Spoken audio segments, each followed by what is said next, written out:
The show goes on. This is the official show on the Fish Stripes podcast channel with me, Ely Sussman, the managing editor of Fish Stripes, where we cover your Miami Marlins every day in our own way, continuing a mini series here on Fish Stripes, Marlins off-season shopping. Before we get started, a reminder that you can find Fish Stripes wherever you get your podcasts, including on YouTube.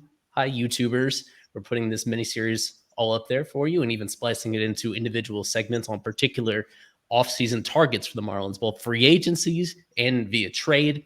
In case you've missed it, 2 weeks ago, we did aisle 1. Last week, we did aisle 2. This is aisle 3, and we intend to do one final addition to this series coming the following week as well. So you can find all those in the same place. We appreciate all the feedback, all the subscriptions, ratings, and reviews. That stuff is awesome. As we head into the most exciting time of year, and if you've been following the series, we have been building up from based on players, how they performed the previous year. We started with guys that hadn't accomplished much in 2022, others that were average-ish types of players. And in this aisle, we are getting to true stars at almost every position that the Marlins could go after. As with the previous episodes, I am joined by Kevin Barral, by Louis Addeo-Weiss, and slightly different approach to this aisle where for the most part, it's going to be Louis and Kevin highlighting the players and me just making snarky comments about them. But I have one pitcher in mind, one hitter in mind. We'll be getting to those shortly. But we'll start off with Louis. Go ahead, as we're in aisle 3. These are going to be players between 3 and 5 baseball reference WAR during the 2022 season. You really can't go wrong here. But guys that could be realistically acquired by the Marlins. Who is the first player you want to feature on here? So a name that we've had linked to the Marlins, I believe, previously, if not a couple of years ago. First guy that I kind of thought of was, when thinking about the needs that they needed was a center fielder. I went with a guy like Ian Happ. I thought Ian Happ would be maybe somebody that could fill the void in center field. As we know, he did just win the Gold Glove this year in left field. And I believe he's a converted infielder. I know the Cubs drafted him as a second baseman, and he, moved around between the outfield and third base, a little bit of first base before kind of settling in the outfield. But, coming off a good year ahead of free agency, a 4-win player, does it with power. He put up 13 DRS in left field. Since the start of 2019, been a very productive offensive player, 797 OPS. Hits the ball very hard, too. I think one thing I really like about Ian Happ is his ability to hit the ball hard, though he doesn't do it hard enough. He's in the 93rd percentile in average exit velo. And though he only is in the 52nd percentile as far as how often he does it, I still like a lot about him. I think he's not a perfect player, but I think when you're talking about a good complementary piece who could slot into the middle of your order, I mean, he's not a bad place to start. And I think he could at least fill the void in center field, though I think he's obviously better served in left field. He's like a better version of, say, Adam Duvall, who could play center field. You like him better in the corners, but the bat is the main reason you're getting him, though the defense doesn't hurt either. That's a good mention there. I did not have him on my list, so I'll tell you that right now. And I think he would fit better at left field, as you mentioned, Louis. They do have the need there, so he could slide in right into left field if you decide to move on with Jorge Soler as your everyday DH, who will not be opting out, is better said, how we should say it, of that $15 million contract. So, yeah, this is a pretty good. I really do like this. I don't know what the contract length would be with someone like Ian Happ, who, as you mentioned, hits the ball hard, pretty much a home run hitter. Hit 25 last season, hit 17 this year. I really do like it, Louis. That's a good name that you threw out there. So I'll let Eli either not like what Louis said or agree with Louis. Well, what are the odds that as we're recording this, there's some surfer issue with Baseball Reference? I don't know if it's affecting you guys, but it's affecting me where I'm trying to go to his page and it's not letting me. So I just pulled it up on Fangraphs instead. From what he did. Played basically every single game for the Cubs this past year. And he's somebody that I've had immense interest in definitely in years past, especially coming off, I think was, as you mentioned, just 2 years ago in 2020, hitting at an extremely high level that year as well. But this kind of fell into his career norms. He's played a bunch of different positions throughout his career. So much so that I can't even remember what he was as a prospect, because almost as soon as they brought him up, they made him into this kind of utility player where he could fake it even up the middle when you need it in center field or at shortstop. He's had some strikeout issues in the past, but this past season, one of the best of his career, the lowest strikeout rate of his career, getting it down to 23%. To be clear on his contract status, it's one more year of club control. And so then beyond that, you wonder whether he'd be open to an extension or not with the team. He does check a lot of boxes, though, because of all the positions that he does play. And that, for the most part, his track record in the big leagues has been that of an above average hitter. Very interesting. Yeah, I'm glad you did bring him up. Yeah. Now, one more thing I wanted to add with him is I may have noted previously that I think he was heading into free agency. I did write ahead of this that he does have one more year of arbitration eligibility before he hits free agency at the end of 23. And obviously, with the resources that we have available to us, I kind of went into MLB trade values and I put in a hypothetical trade. The Cubs have money they could spend. They can go out and sign Aaron Judge this offseason if they wanted to replace Ian Happ with an even better corner, outfield, center field kind of talent. The best. And what do the Cubs need right now to really kind of, I would say, facilitate the rebuild would be young starting pitching that is controllable. Garrett Cooper, as potentially as a guy that we talked about, been moved to and trade rumors a lot. I know the Dodgers had interested in him previously. That's a guy who can get regular playing time in Chicago. Maybe the bat plays up a little bit more there. And I said this last podcast, you kind of build a depth of starting pitching or prospect depth in general just to trade from it to be able to get marquee or very above average big league talent. If it means parting with Eddie Cabrera, if you feel like you can kind of get Happ to commit long term to Miami, then I think you do it. I think the upside outweighs the risk that Cabrera turns into a perennial Cy Young Award candidate in the National League for the next couple of years. I mean, I'm okay with parting with one of those arms, even if it's a Braxton Garrett, but I think Eddie Cabrera and a combination of him, Cooper, or somebody else, on the position player front could be a minor league prospect. You look at the trade value, the Marlins get a slight advantage in the value coming back, but if Cabrera has a full season, then you could definitely see that going way up, especially when you consider the club control. So that was the hypothetical trade that I had. But if for 1 year of Ian Happ, even ahead of free agency, I don't even think that's a bad thing to part with. I don't really think the Cubs would need Cooper, though. I believe they have Matt Mervis, who will slide into first base and DH, is an absolute DH him. Or you could DH, yeah. But I mean, this is a team that would you say they're rebuilding or they're going to compete next year? That's the question, and it looks more towards the rebuild end. So I don't know. They are in a strange spot. Considering how their year went. There were times during the second half where they did get pretty hot, and it looked like maybe this next year would be a step forward. They're a team that certainly will spend a lot of money in free agency if they feel they're close enough to plug holes. Yeah, they are certainly. There was a time where I felt they were such logical trade partners, the Marlins and the Cubs. Yeah, and now it's just wondering. They're both kind of in a similar spot where you imagine they want to get a little bit better, but how many chips are they really pushing into the middle of the table for this year in particular? It's a tricky one. Yeah, I think that's how I see it. And Eddie Cabrera, yeah, I don't mind trading him. It's just to the right team for the right player. And Ian Happ is definitely someone who's going to help the Marlins big time. So I like that. I'm going to go with a trade target myself who could also play center field from the Kansas City Royals, Michael A. Taylor. I had him too. You had him too? First one we both have, and that he had 3.2 WAR. He won the Gold Glove, I believe, this year as well. He's a past Gold Glove winner as well. He hit 254, 313, 357, 670, 9 homers, 43 RBIs. I would say the price isn't that high for a guy like Michael A. Taylor. I guess you could maybe trade some type of pitching, which the Royals need big time, and to fill in that rotation, Gold Glove would fill up the need at center field.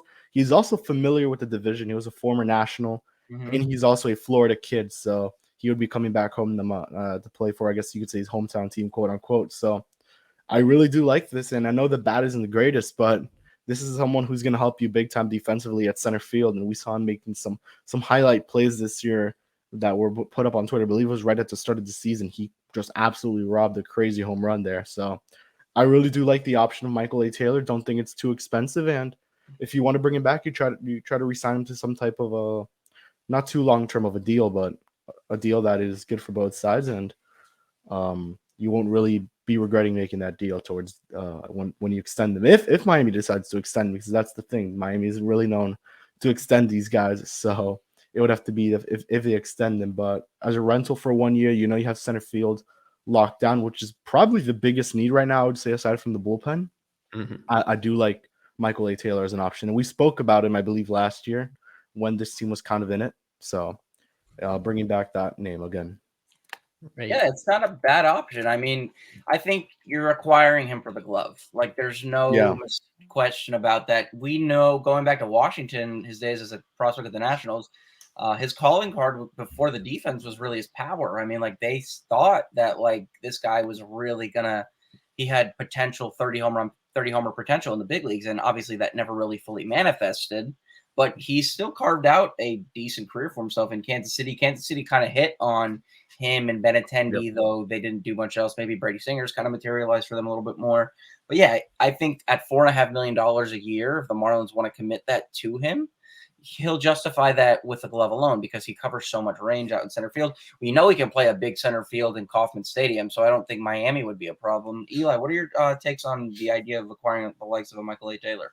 I think definitely the acquisition price I would expect to be pretty low because of the contract status, because of the limitations he has with getting on base, because it's a lot of pressure on his defense to like make his value as a guy that is now going to be entering his age 32 season.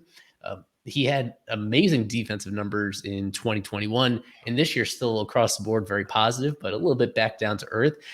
It is a good fit for the Marlins, of course, because we know that even specific to center field, the main issue is the defense in center field. And this is some guy that he doesn't need to be a Platinum Glove award winner in order to give them a big upgrade in that particular area.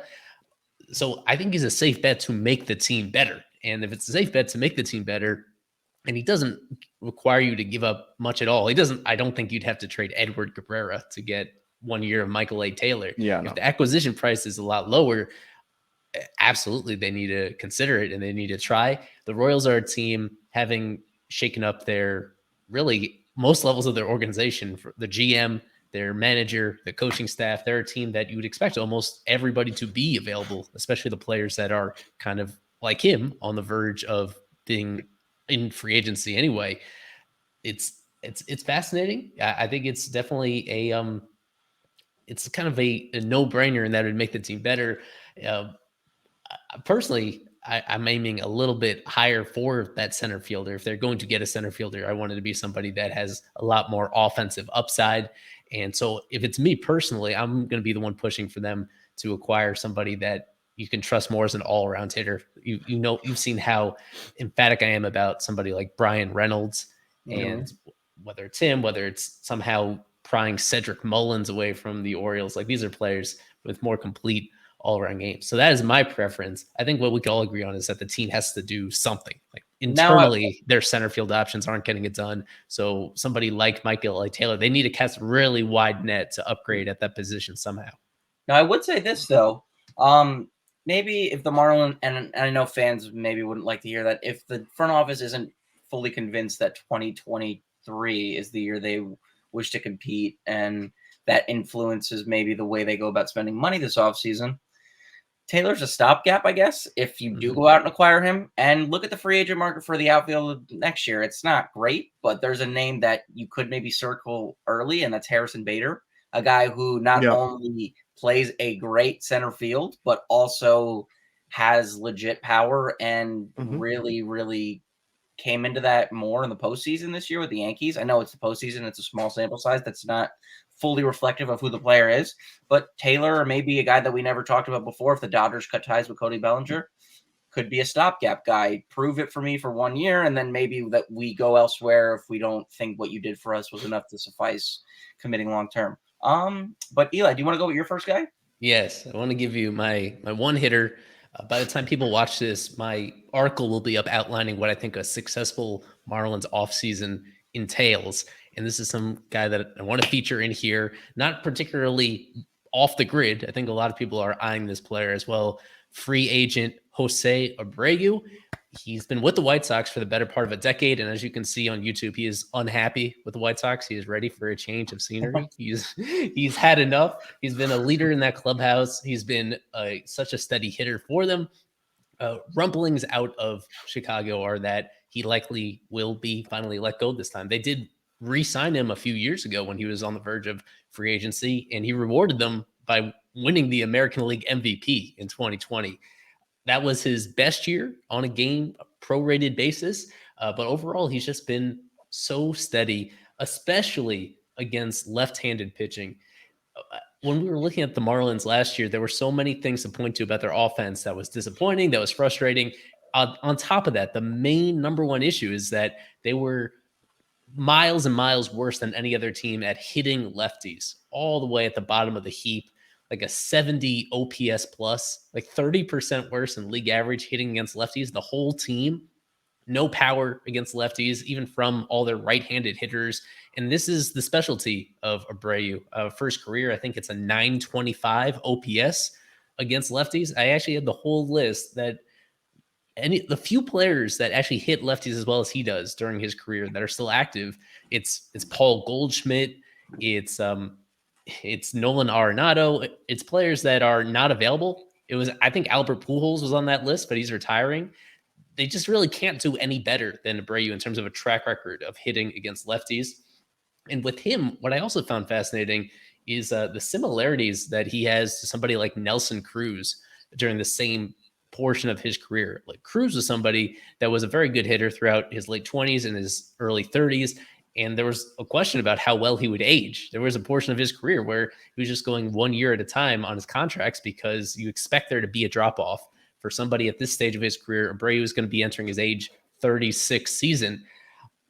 There are exceptions. There are few rare exceptions to that where they can just continue being great hitters very deep into their careers. And I think Abreu could be an example of that.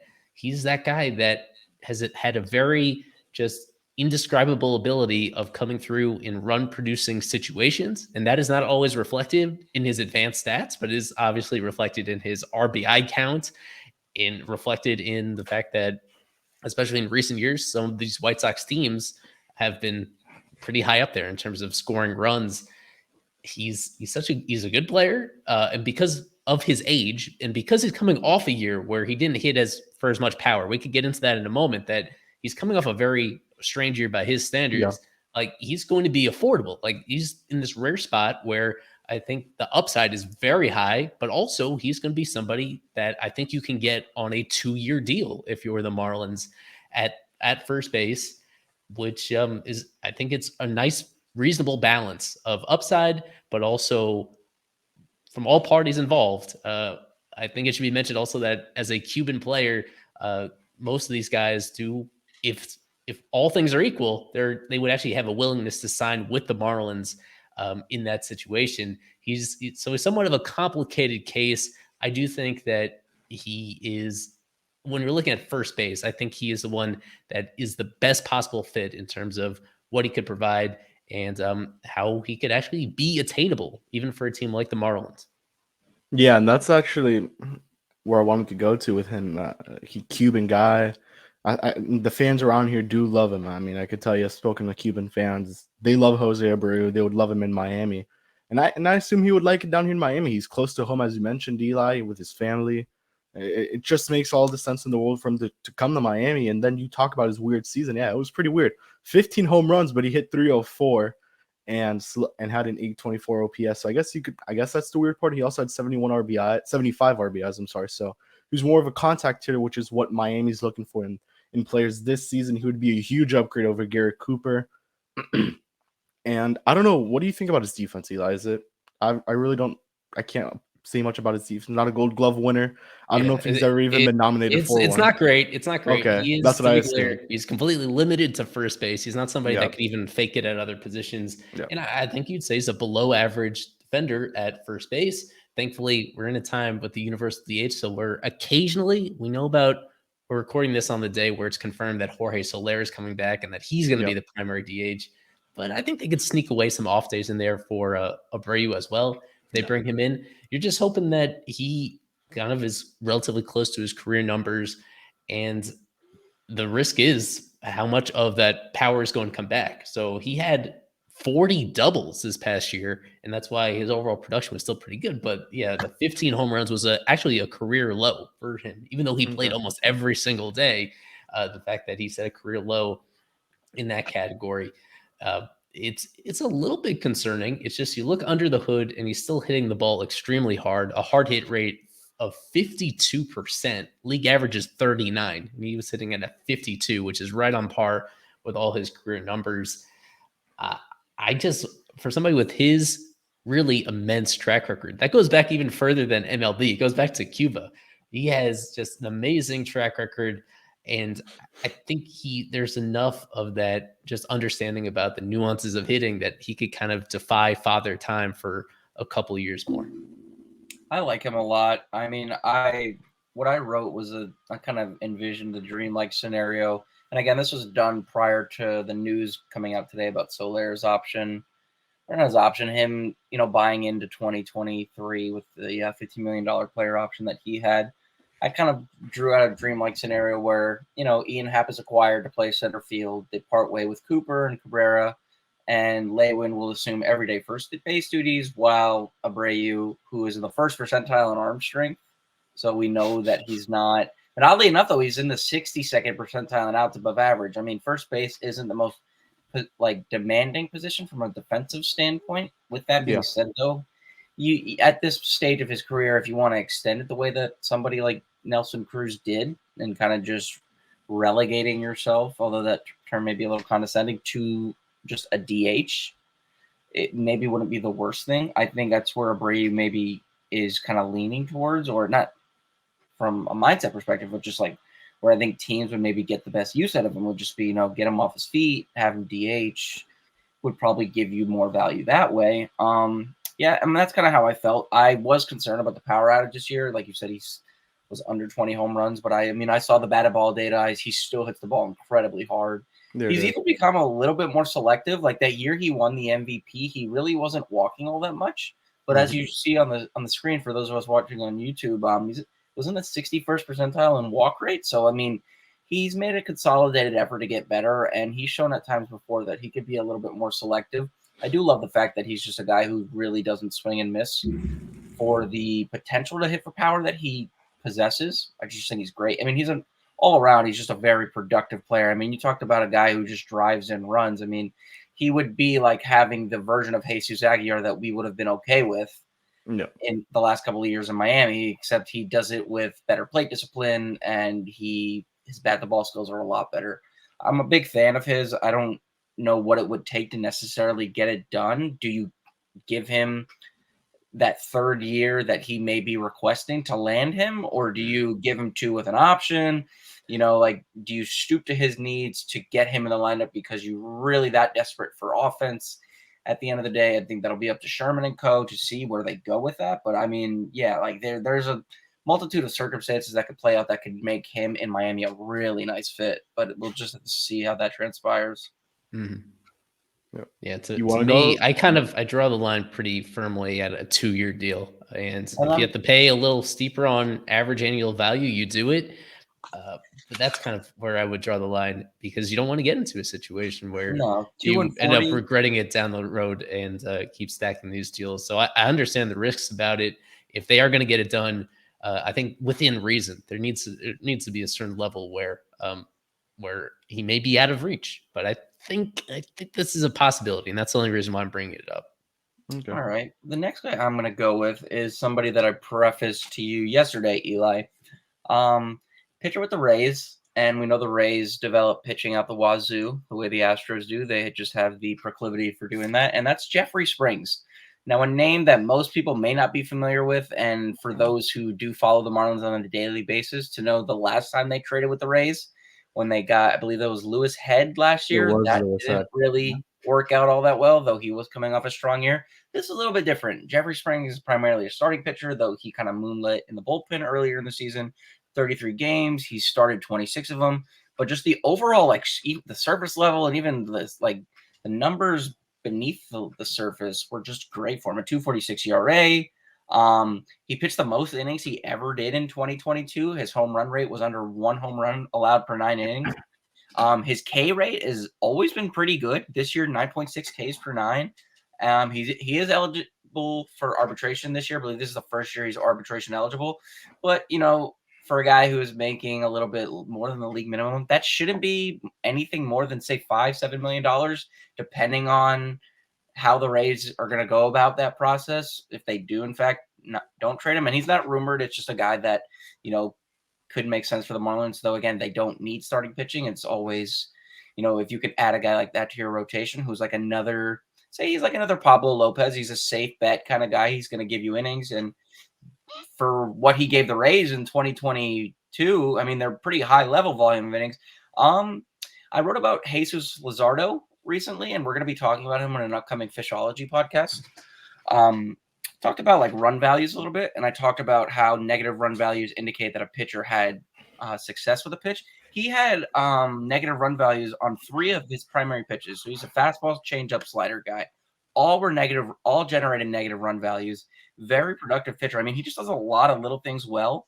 The trade that I maybe threw out there, and I already mentioned Edward Cabrera and a possible Cubs deal. If the Rays want more pitching in return, then I'll give them Edward Cabrera and Jesus Sanchez if they're ready to move on from Kevin Kiermaier. Like the Rays, again, I don't question their methods. They've clearly shown that even with a lineup where guys who tend to strike out quite a bit, they have a couple of guys in their lineup who tend to exude that skill set of just hitting the ball over the fence, but missing the ball a lot of the time when they're hitting. Mike Zunino being an example.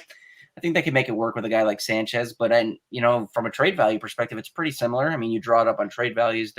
It's just about dead even, if not slightly in favor of the Rays in this sense. But yeah, I mean, the Marlins, again, it's not the most pressing need, but he's just a very affordable. I think he's affordable and he's very effective. And then especially now with the rumors that came out today, for those who weren't paying attention, rumors did circulate today that the Marlins are further engaging in trade talks with Pablo Lopez and other teams. He was linked to the Yankees and the Minnesota Twins at some point last season ahead of the deadline. So if you want to replace him with another guy who is going to give you more control and maybe project slightly better, then this is, I think, a guy that's worthy in making that investment in. Yeah, I mean, how can I say this? I don't really think they need much more starting pitching. If you throw him in a reliever role, long reliever, yeah, sure. Looks like a nice deal. And yeah, you always need pitching, I guess, is the motto we could use in this case. But I don't know. It's just weird because you have Yuri on the brink of making the big leagues. He will debut in 2023 is the expectation. Dax Fulton may debut at the end of 2023 if he's really that good and Double A moves up to Triple A. Worst case would be sometime in 2024. Jake Eater's already coming back. It's just a little bit weird to bring in a guy like Jeffrey Springs, although I know you mentioned that he wasn't a reliever role at points this year, and he was, and I would love to have him as a reliever if that's the case. And I don't know why Tampa would want Jesus Sanchez back again after trading him away. A little bit weird there, but I mean, sure. If they want him back, sure, why not? And the Rays know what they do, and they develop hitting very well, so maybe they could fix him up after a long stint in Miami. But I don't hate Jeffrey Springs. It's just a little bit puzzling that they would bring him in.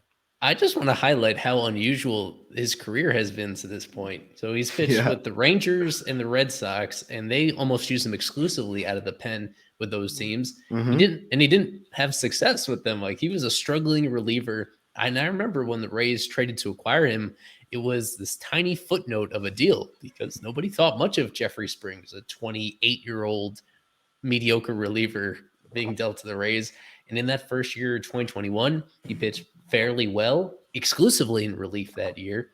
And then this year is that first year where he has been used primarily as a starter in this kind of tweener role where he doesn't work super deep into games, but those first 2 times through a lineup, he has a 2.5 ERA. He's spectacular, like 2.5 times through a lineup. So it's just an example of a slightly different approach than what the Marlins had been working towards to this point, where this is a team that has touted about how amazing its starting pitching options are in the hope that every single day they would have somebody that could potentially work super deep into the game. And you have somebody like Springs, who his ERA is right on par with Sandy Alcantara, but he doesn't go deep into the games. You need to accept the fact that he has some sort of limitations if he's going to perform at this level, and that he just hasn't been on this conventional path. Like he's now 29 years old, and he's only had one season kind of like this at all in the big leagues. So I'd be scared. This is the kind of player, personally, I'd be scared to acquire from the Rays, where he suddenly puts it all together when he goes to the Rays, and you worry about it all falling apart for whatever reason once he gets out of those magic waters. So I'd be a little scared of it. I just do want to go back to the point you brought up about Pablo that I think is going to be important to keep in mind, that if there is this expectation that he's going to be traded this offseason, that the Marlins, it really wouldn't be a total shock with that trade. And also, of course, with injuries that happened at the end of last year to Max Meyer, and the fact that Jake Eater is still recovering from Tommy John, like there could be this window for 2023 where it wouldn't shock me if they do acquire some kind of starting pitching from outside the organization to get them through this year at the very least. They are in that kind of awkward spot. I agree about that. Yeah. Yeah. You want me to name my next guy, Lewis? Go ahead, Kev. Yep. All right. So there's a couple guys I could go with, but I'm going to go into the trade target. Eli very quickly mentioned him when talking center fielders, and I'm going to go Cedric Mullins of the Baltimore Orioles. You would have to trade Pablo to get Cedric Mullins, I would say. This is a team that really would like some starting pitching, especially to upgrade it, although their rotation was pretty good. I mean, it kept them through most of the season, kept them over 500. But, you have John Means coming back, so you would maybe like to pair him up with Pablo at some point. Cedric Mullins has control. He has some control as well. And obviously, as we know, he would fill the need at center field for years to come. He had a little bit of a down year, I guess you could say. 258, 318, 403, 721, 16 homers, 64 RBIs. A little bit of a down year, but I mean, I guess you could kind of say that his 2021 season was a little bit surprising, just seeing his pass numbers. So he kind of went back down to his usual numbers, but I mean, it's better than nothing, and pretty good defense overall. I like Cedric Mullins. I think he can man down center field. Camden Yards went from a hitter's park to now left field being one of the steepest I've seen in a while. So, yeah, I would like Cedric Mullins. I don't know what it would take. I know Pablo would be in that deal. I don't know, Eli, would you add more to get Cedric Mullins, or maybe like a prospect more just to entice the Orioles to actually make that move? Because this is a team that looks to compete in 2023 after that success that they had. You have prospects on the rise.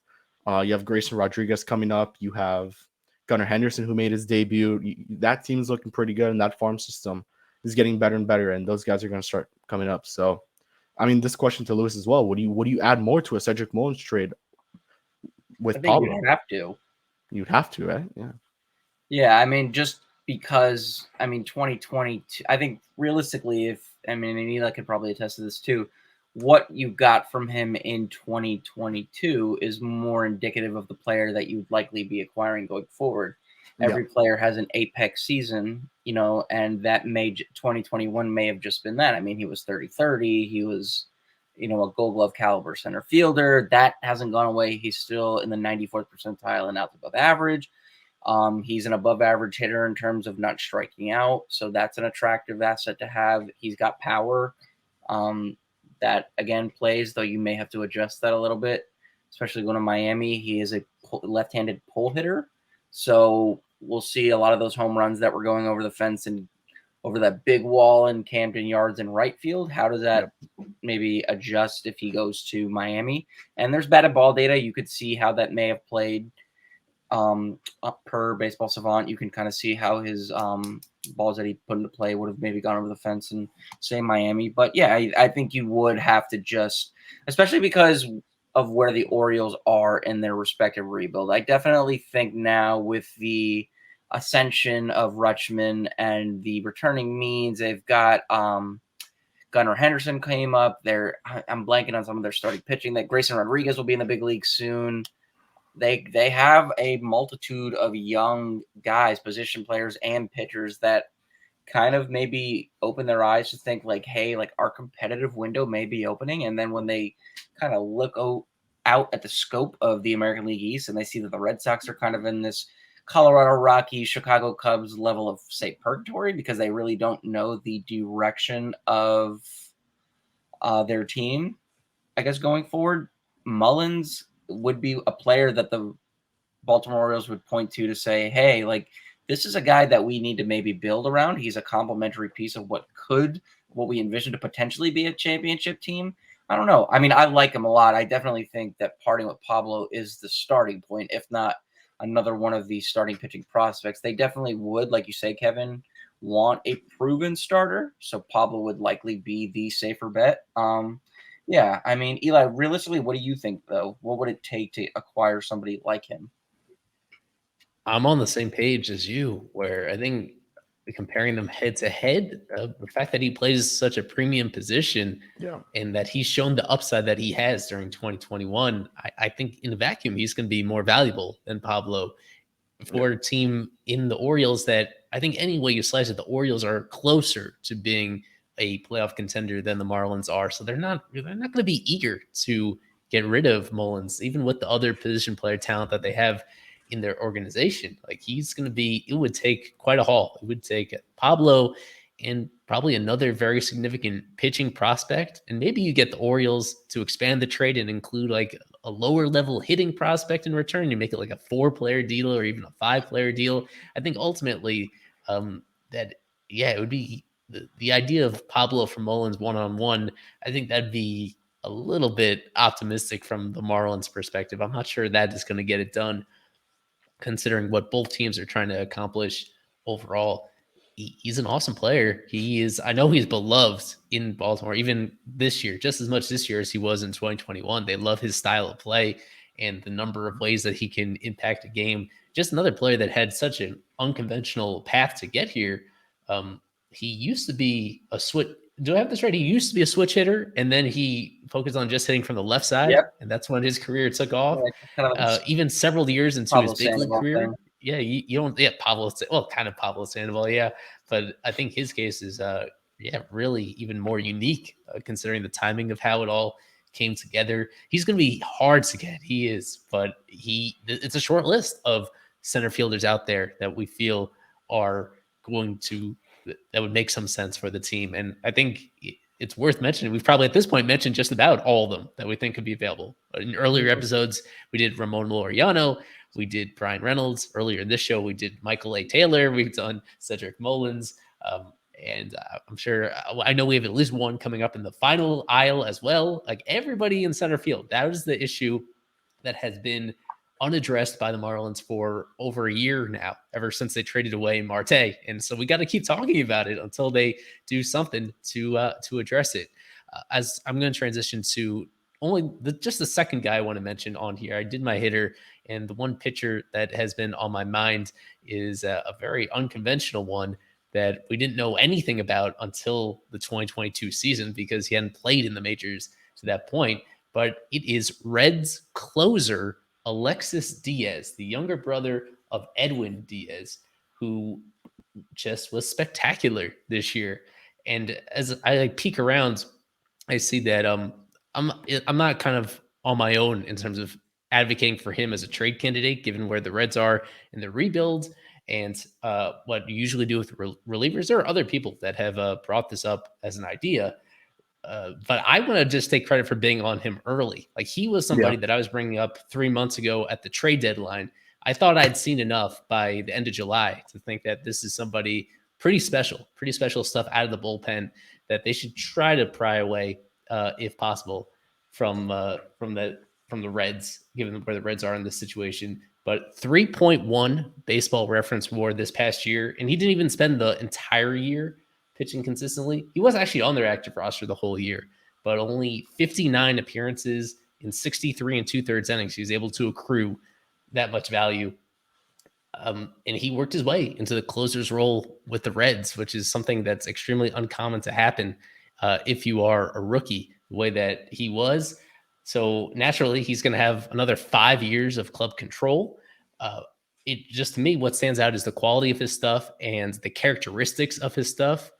The way that his fastball moves and the way that his slider moves, both of those pitches are pretty immediately like on the higher end of all of baseball in terms of missing bats. The question with him, as with a lot of other young relievers, is simply how many strikes is he going to throw? As long as he is getting ahead in counts, he is going to be successful. And for the most part, he was able to do that enough this year.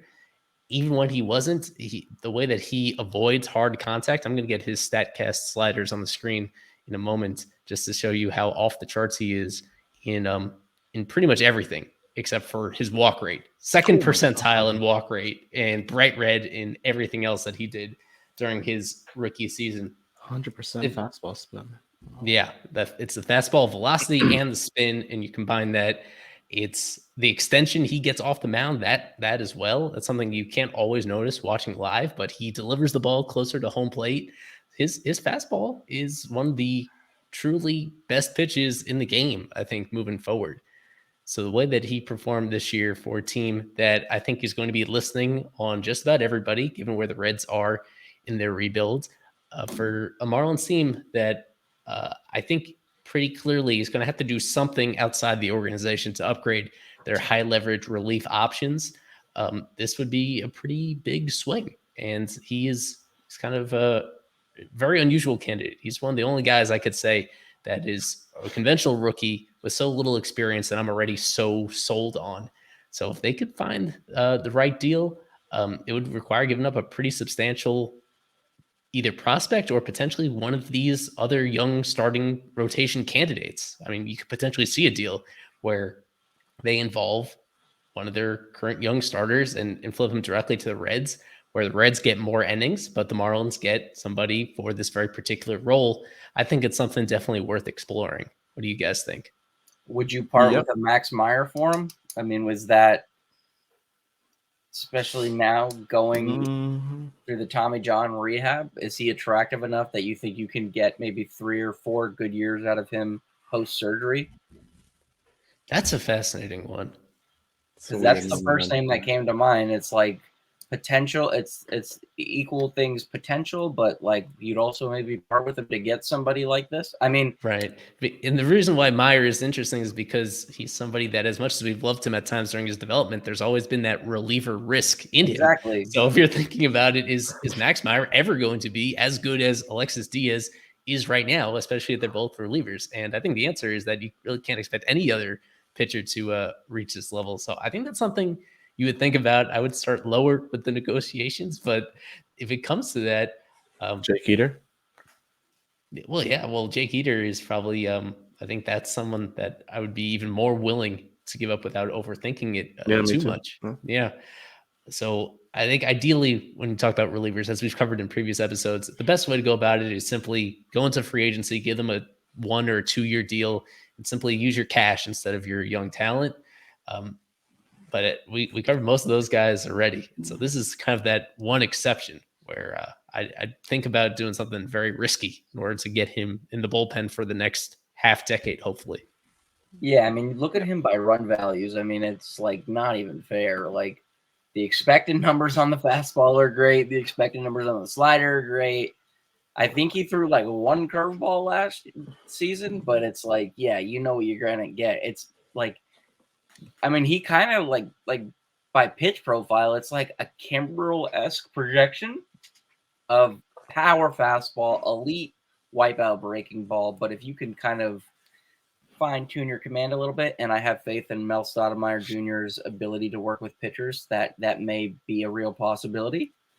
Yeah, I mean, that would be an attractive option in the Marlins bullpen. Would be a little worrisome at points given the nature of baseball. You know that those command issues may kind of rear their head at some point next season. But for 5 years, with the kind of stuff that he has, barring he stays healthy, yeah, he would be among the more attractive things to watch at Marlins games in 2023 and beyond, should they go out and do something like that.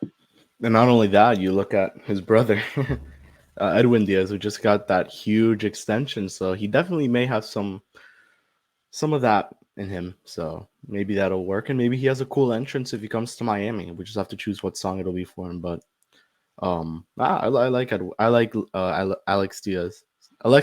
I'm sorry. And I know, Eli, you mentioned this guy since the trade deadline. So full props to you for for tracking this guy down. I had no idea who he was. I was actually able to watch him live very, very close when I sat in the PNC bar, whatever it's called, PNC Club there. So very cool to see him there. So yeah. Lewis, you're up next, I believe. Yeah, the last thing on him, you have to give credit to the Reds. They've done a pretty good job throughout this rebuild at kind of putting together some pretty good pictures. Graham Ashcraft, another guy there that's an attractive guy who's been a pretty reliable big leaguer for them. And then now you have, obviously, Diaz. I mean, they've a credit to them turning a 12th round pick into what could potentially be a nice return should they decide to dangle him in trade talks. All right, now I have two guys here that are middle infielders. One's a middle infielder, another guy's a third baseman. I'll save the big fish for last, and I'll go with Gio Urshela. If you really don't know about third base, like if you're really unsure, and the Twins are kind of in this limbo phase now too, given that Correa is gone. Who knows if he'll be back? We never know if Byron Buxton's going to put together a full season. He's great on a prorated basis, but again, like he's never out there for 130 games. I like Gio Urshela ever since he went to the Yankees in 2019. Something just clicked with him offensively. He was always like a utility infielder with the Indians. Good guy, like played in the World Series in 16. You liked him for his glove. And then something just kind of turned. He flipped the switch in 2019. He's got a 121 OPS plus in 2022, 119 since 2019. I mean, his power profile is like that of Brian Anderson, but with Brian Anderson, you don't get the durability. And it's like, do you want to commit big dollars to Brian Anderson, or would you rather maybe pay a little bit more in arbitration for a guy like Urshela and know that you're going to get 130 games with average to slightly above average defense at third base? He can moonlight at shortstop. You wouldn't be too upset about that, though obviously I think he profiles better at third. If you're not fully committed with Groshans at third, you could put Urshela there. I think there's a lot to like. I mean, he literally just made this list. He was at 3.1 Baseball Reference WAR, but he's shown in the last two stops, New York wasn't the only place where his bat would play. He went to more of a pitcher-friendly ballpark in Minnesota, and yeah, like I'm a big Gio Urshela guy. I think he's a very competent big league player. It's kind of like a Justin Turner story where he was floundering in the big leagues for a little bit. He wasn't really hitting. You kind of had him there as a glove, and like I said, once he went to New York, the same way that Turner went to the Dodgers after the 2014 season, things just kind of kicked into gear, and he's been great ever since. But yeah, I mean, big fan of his. Let me know what you guys think, though. I think he'd be an attractive option that wouldn't cost them that much, I believe. I believe he's got 1 year left ahead of free agency. Mm-hmm.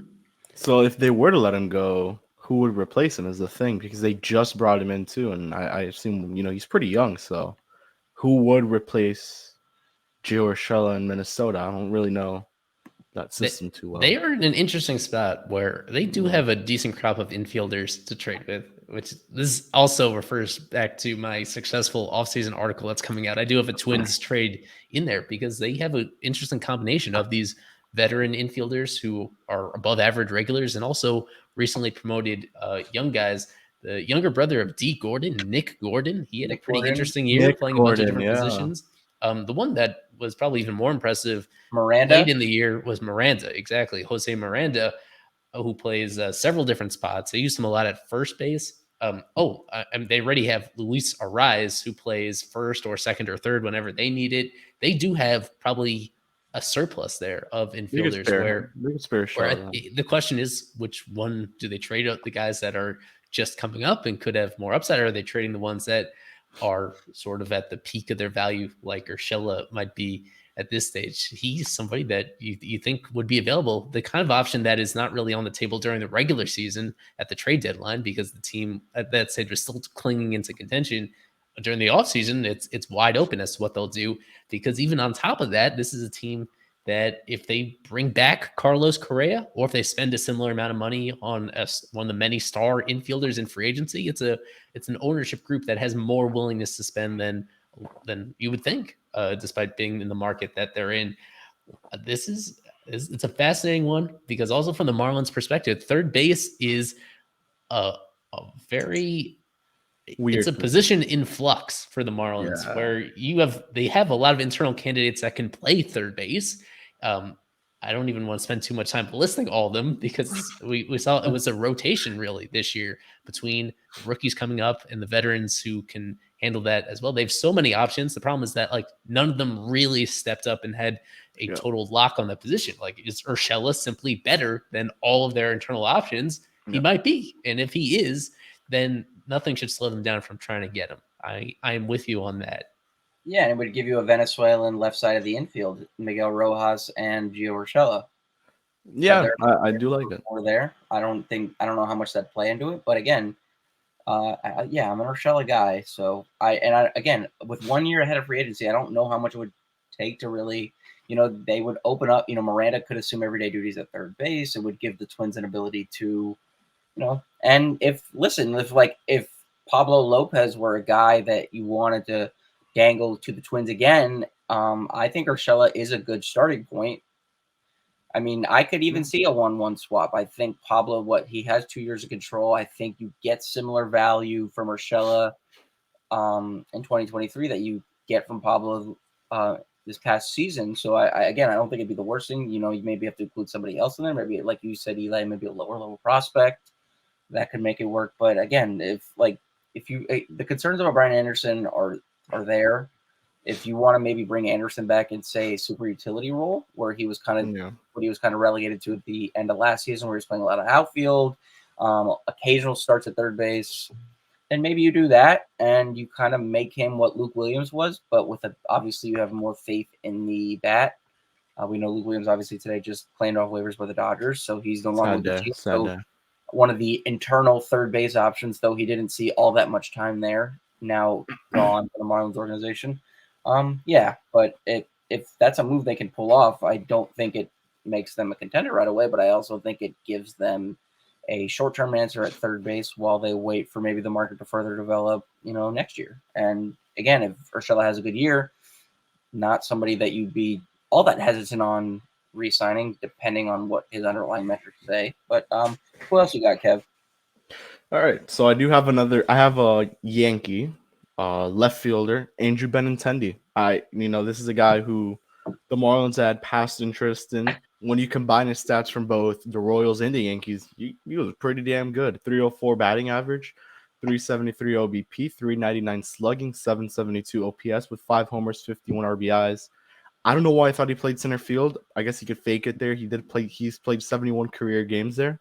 He's a contact hitter, 10% walk rate, less than 15% strikeout rate. Very tempting to bring him on there especially with what Miami's looking for. And I'll keep reiterating it. They want contact hitters. I guess you could even say that to balance the lineup out with the power hitters and the contact hitters. So I would like the fit of Andrew Benintendi, especially and he's a free agent, so I don't really know how much he'd be commanding. But if the Yankees want to bring him back, you would have to compete with that. But I like Miami as an option. I really do, to bring him in here. He would be towards the top of the order, I could say. I guess if you're not hitting Jazz first one day, you would put Benintendi there. He's a pretty quick guy as well. So he also has playoff experience. He was in the World Series with Boston. He won it. So I do like the fit of Andrew Benintendi with Miami, and especially the past experience, I guess, or the past interest, better said, is what really piqued my interest for someone like Benintendi. So I want to get your thoughts on these guys, Lewis and Eli. Well, first I want to say too bad for the Yankees. It was a big deal for them when they traded for him, and he got hurt. It's kind of bad, right? He got hurt almost barely a month into it. He didn't play for them in the second half of September or in October at all. They could have really used him because their offense was terrible during the postseason, and they thought he'd be a very big part of that, batting near the top of their lineup. You did mention that he is a free agent. And he's somebody that when I heard he was in the rumors that the Marlins were reportedly very close to acquiring him from the Red Sox a couple of years ago when the Royals ultimately did, that I haven't been high on him. Because he was extremely highly regarded as a prospect and during his first couple of years with the Red Sox. And it seemed that like his defense had slipped a little right before the trade, and yet he won a Gold Glove with the Royals in 2021. There's some mixed things with him because as good as this past year was, it came with like zero power at all. The fact that he hit 304, but he slugged 399. You just don't see that very often where somebody gets so many There's hits, but a lot of just very contact hitting. few extra base hits Yeah. with him. As you mentioned, with this Marlins team, they are kind of prioritizing contact hitters just because they're stuck with Soler and they're stuck with Avi Garcia. And those players could have big bounce back years. Even if they do, they are prone to a lot of swing and miss. And you want to have other options in your lineup to kind of complement them in that way. And Benintendi would definitely do that. What's worth mentioning with him is that he's going to be one of the younger free agents out there. He turned 28 during this past season. And that makes him, relatively rare out there to be still have a couple of years before 30 when you're in free agency. So because of that, I think his contract could be longer than people might originally expect. So with that comes with some risk with him as well. And I wonder if the Marlins are a team that's willing to make that much of a commitment to him. It could cost. I mean, we talked about Avi Garcia, 4 years and $53 million. I wouldn't be surprised if Benintendi gets very close to that in terms of the overall guaranteed money, just because of his age and because when he was healthy this past year, he was pretty good despite his limitations. So he's not my favorite type of player, but the fit certainly does check a lot of boxes with this team. So ultimately, I think it's going to depend exactly what his market is, because I think there is a certain price where this can make sense. Yeah, And you mentioned quickly, I'm sorry, Lewis, you mentioned the value that he could get, 4 for 53. Miami's willing to pay that. We've seen that in the past with Avi Garcia, and we kind of saw it with Jorge Soler, which they paid a good amount. So they're willing to make a deal like that. This time it would be hopefully for, I guess, the right player this time with Andrew Benintendi. He puts up the stats that we expect, although I do expect Avi Garcia to have some type of a bounce back season. But yeah, if they're willing to make that type of a commitment once again, and hopefully this time, as I mentioned, the right player, Benintendi could be that guy. Yeah, I like him. I don't like him on a 4-year deal, especially right now because of what Eli noted. It's the power. What Eli kind of outlined, what's a good thing about it, and you kind of noted on it. You alluded to it, Kevin, when you noted his ability to put the ball in play, hit 304. I think if you sign him to play left field, you're definitely saying to Jorge Soler, like, you're likely not going to play much in the outfield at all, because it's like, why would we make our defense worse when we can put you in the lineup every day as a DH and keep your bat in the lineup whilst not sacrificing anything on defense? And then we have a table setter in Benintendi, who good base runner. He puts the ball in play, like you said, but the power has just gradually evaporated over the last couple of years. I mean, Kansas City may do that to you a little bit. It does tend to suppress a lot of home runs. That's why it was a bit of a shock when Soler flirted with 50 there a couple of years ago.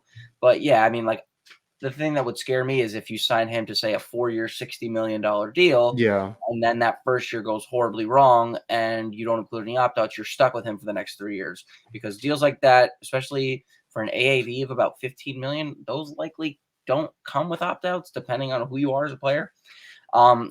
You're kind of signing Benintendi to hit in the top of your order, which is nice. You'll definitely have a guy who gets on base consistently, but I like him more on maybe like a 1-year deal. And then if he's productive, then like you trade him at the deadline if you're not competitive. Again, I don't even think he'll take that.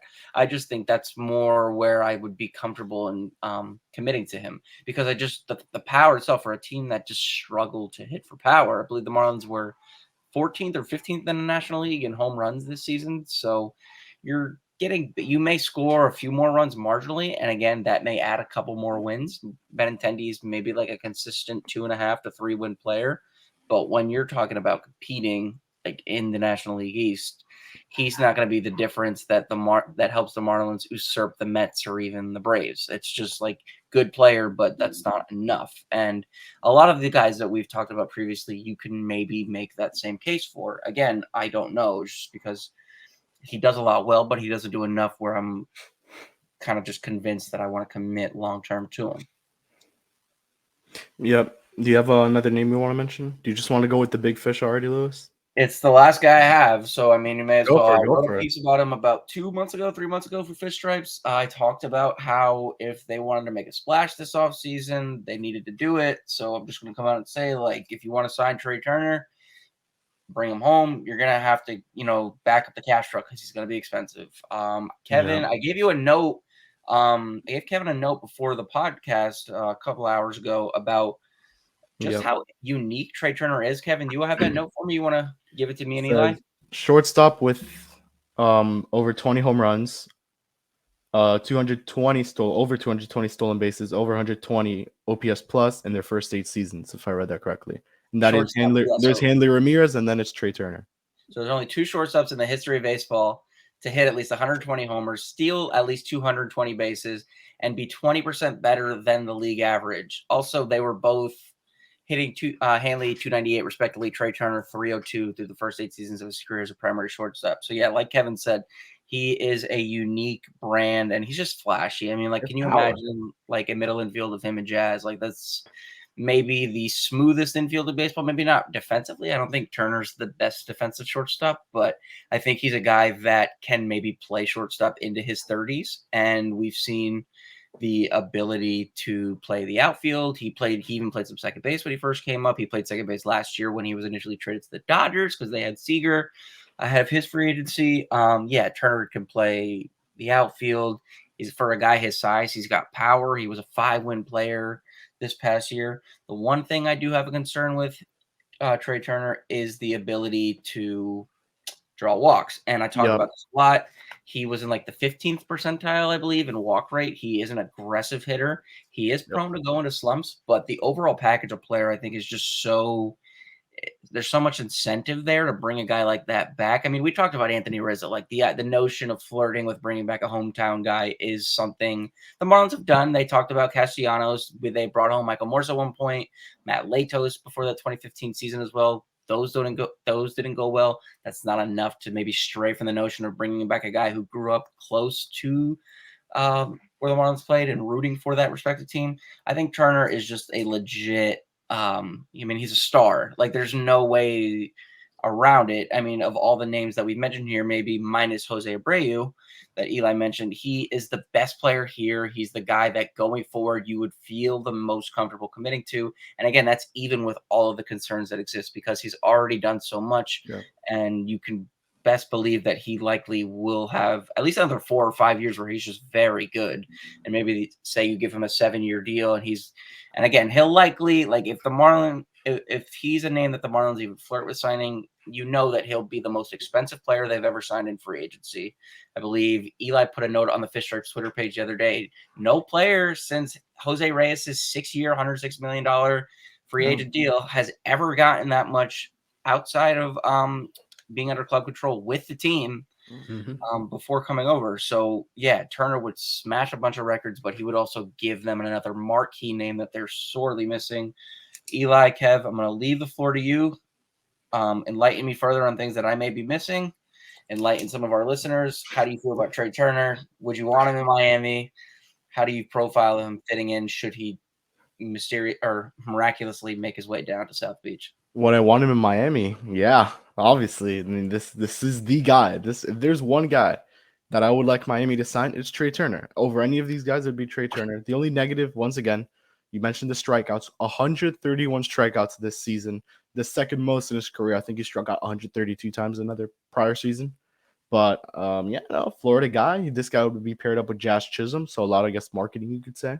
The perfect balance of balance and power hitting. I mean, you would think this guy, pretty, very, very small player, skinny, 21 homers. I mean, it's pretty good. And then you mentioned the stat that I read off. I guess I didn't read that off too well, but 100 RBIs, 27 stolen bases.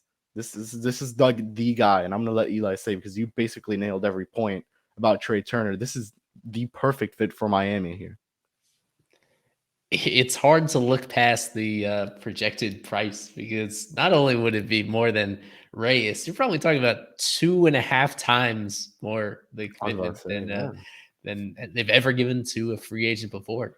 He is, because he's such a well-rounded player who has almost an impeccable track record in the big leagues. Every single year, he's good. As I look through his history, every single year he's an above average hitter. Every single year he is at the top of the scale of base running. Every single year he's playing a premium defensive position, including this past year as an everyday shortstop, where for most of his career to this point, it's been shortstop with those cameos in second base and in center field. He's so exceptional that you expect there to be a whole lot of teams in the mix for him, and a lot of big market teams in the mix for him, including his former team, the Dodgers, who have plenty of other contracts coming off the books as well. They're going to pay somebody to keep them around, and you wonder exactly where Trea is on their priorities list. It makes a ton of sense for this Marlins team if they had a willingness to spend, and I think it's okay to dream about eventually them making a long and hefty commitment to a player like Turner that has such a high floor and such a long track record that maybe there is that one guy that they'd be willing to give. I guess you compare it to a Stanton-esque contract and that kind of commitment back in the day, where it is physically possible to give that kind of contract to a player on the Marlins. We obviously just haven't seen Bruce Sherman kind of wade into those waters yet. So it's a tantalizing idea. I think ultimately the only path to this happening is if it is a Carlos Correa situation where it gets super deep in the offseason and he decides to willingly take a short-term deal. Because when Correa shocked everybody and went to the Twins, it's because it was a 3-year deal with opt-outs each year. It would have to be a deal like that, I imagine, to come really late into the offseason for the Marlins to pounce and kind of break away from their frugal tendencies. He'd be worth it. He'd be worth it. It's just that my hopes are pretty low for this one. Yeah, I think we all have to say that our hopes are low here, but absolutely, yeah. But yeah, so go ahead, Lewis. I have one more name to mention. All I'm going to say, Kev, is that it fills a need, and a man can dream. That's literally, there ain't much else that you can add to the prospect of acquiring somebody at that skill set. I think we'd be shocked enough if we even hear a report that they met with Trea Turner. I think that's how shocked I would be. Yeah. I mean, you put it. Yeah, I couldn't have said it better myself. Like it just the Heyman report that they sat with Trea Turner and his agents and they met. That I think that would be just surprising enough that Miami's willing to make an attempt to throw this guy a deal. But before I mention my final name, this is a name you and I, Lewis, both had on our list, which was Willson Contreras. We spoke about it off camera a little bit. Yes, that would fill the need at catcher, a guy who's pretty good defensively as well. He provides the bat, but shedding around, the money we were talking about, 70 mil, wouldn't be the right move for a guy like Willson Contreras. Just seeing we have Stallings, you have Fortes, and how good Sandy and Pablo have been with someone like Stallings, Fortes, how well he's been with those guys. I think that's a commitment you could even look for in a trade. Who's the catcher for Athletics right now? That would be a pretty good Sean Murphy. Sean Murphy, that's the guy. I know a lot of teams are interested in him. He'd be a pretty nice fit. We just saw the report that the Toronto Blue Jays are trying to trade one of their 3 catchers. So Gabriel Moreno, maybe that's the dream scenario right there. But my final name is a trade target, another pipe dream, but he is from the Rays. So we both have Rays players on our list, and that is Yandy Díaz. What a season Yandy Díaz had, man. I mean, 296, 401 OBP, 423 slugging, 824 OPS. The only downside were in his 9 homers, but 57 RBIs, 14% walk rate, and only a 10% strikeout rate. If this guy would have hit a couple more home runs, he definitely would have been in the running for MVP, in my opinion. I think he'll finish top 10. But why Miami? I mean, Miami likes to trade with Tampa. We have that history there. He fills the need at third base, so you would have your third baseman for the long-term run. You would get a Cuban player here in Miami once again if you're looking that deep into it. Contact hitting machine, and he does have the power when needed. He's had over 10 home run seasons, and the price will be high. I think it will be for a guy with the caliber of him. I do believe still has 2 arbitration years left until he is a free agent, so the price is going to be high. Tampa's obviously going to want pitching. They're going to want a lot of prospects for a guy like Yandy Díaz. And, I was talking to this with Eli today off camera, but you never know who they're going to trade. They traded Blake Snell a couple of years back after a very nice season. I believe was he the Cy Young winner that year? No, that was 2018, but they traded him post 2020. Okay, there we go. So, yeah, I mean, you just look at it and you never know who they're going to trade. So I do like that Yandy Díaz option. I don't know. I want to get your thoughts on this, Lewis. He's affectionately called ground beef to reference one of my favorite podcasts, Effectively Wild. they've kind of anointed him that, given his physical build and his ground ball rate. Like, he is one of the top hitters, and I'm not saying that in the best of ways. He hits the ball on the ground just about as much as anybody. I believe he does it a little bit more than 56% of the time. I mean, Eli, if you can fact check me on that. Well, what I want to say is that this past year, he had the lowest and therefore the best ground ball rate of his career. He got it down to 50%. Well, there you go. I mean, whereas league average is 43, so still significantly higher than league average, but getting it in the air more. I mean, what sticks out to me is the strikeout to walk ratio. Yeah. He is, I think, right there with Juan Soto in terms of how much more often he walks than strikes out. That's extremely uncommon in today's game. And his profile is just unlike any others for mostly good reasons, but for, as Lewis brought up, for the ground ball rate, for the fact that he is as jacked as anybody and yet just doesn't hit the ball over the fence.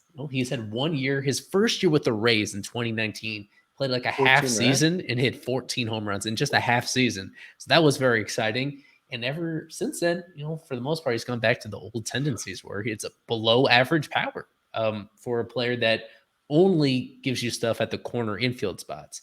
So from the Marlins perspective, both those corner infield spots are places where they could certainly use an upgrade.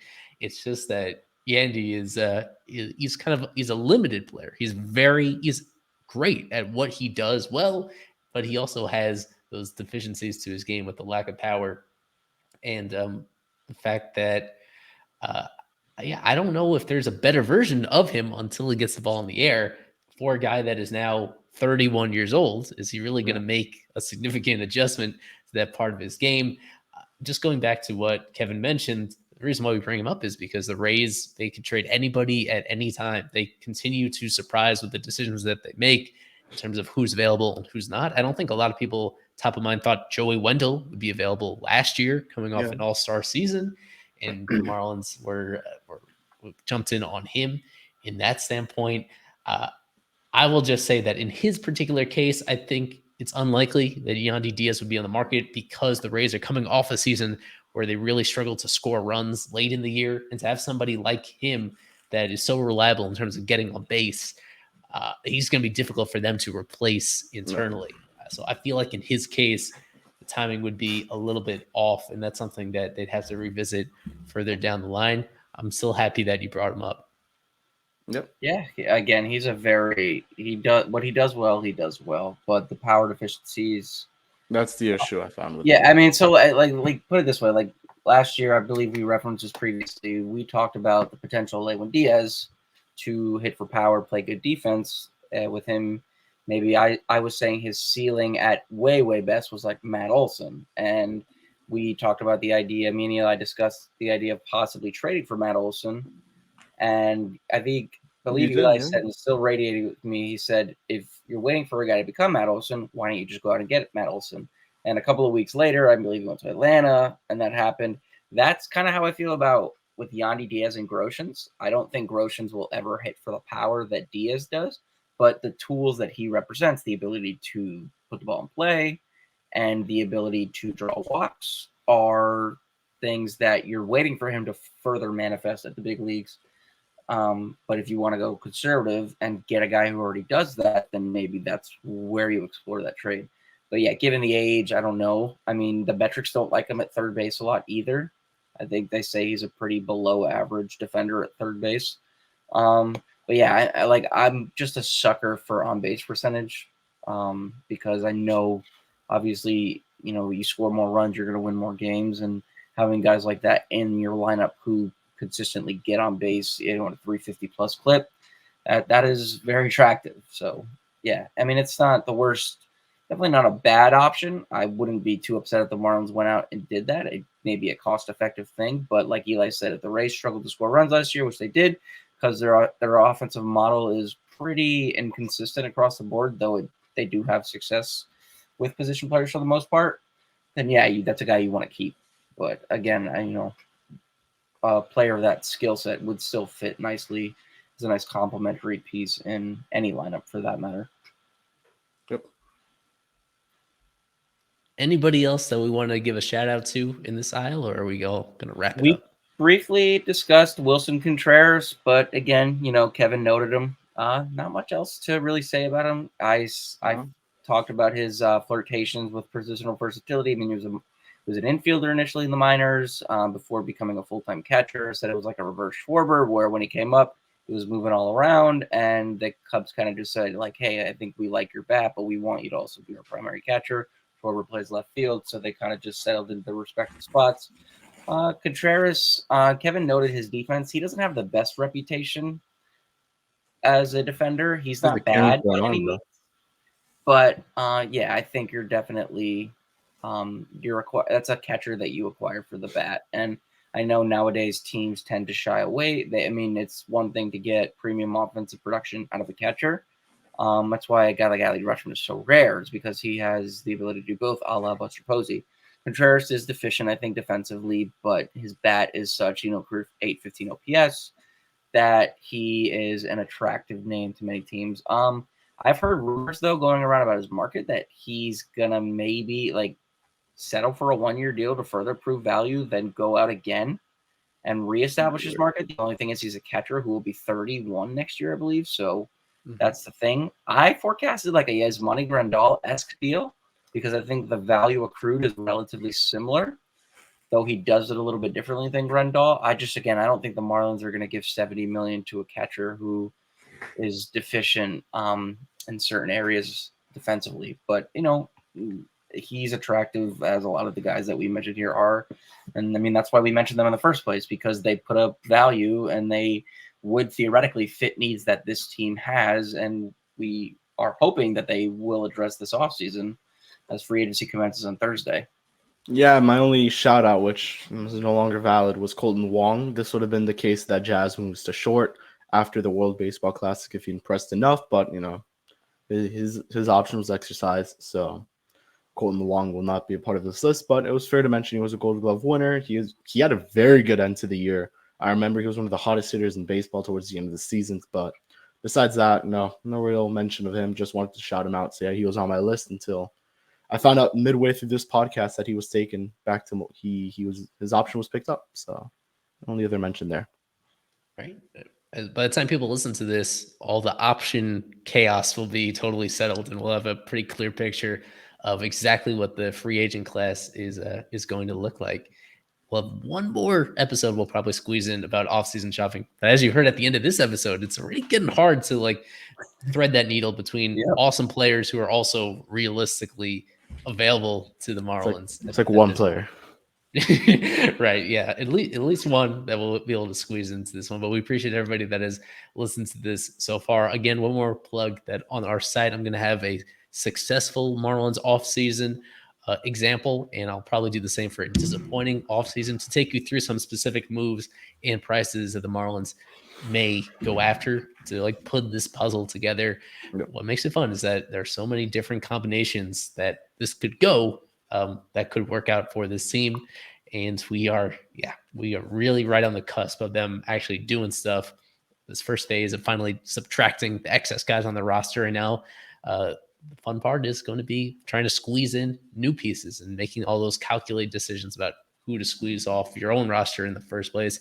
I'm Ely Sussman with Kevin Barral and Louis Addeo-Weiss here on the official show on the Fish Stripes podcast. Thank you for listening. If you are listening, thank you for watching. If you are watching, we appreciate all the support that you give to Fish Stripes. So that's going to wrap it up here for aisle 3. Thanks for listening, and go Fish.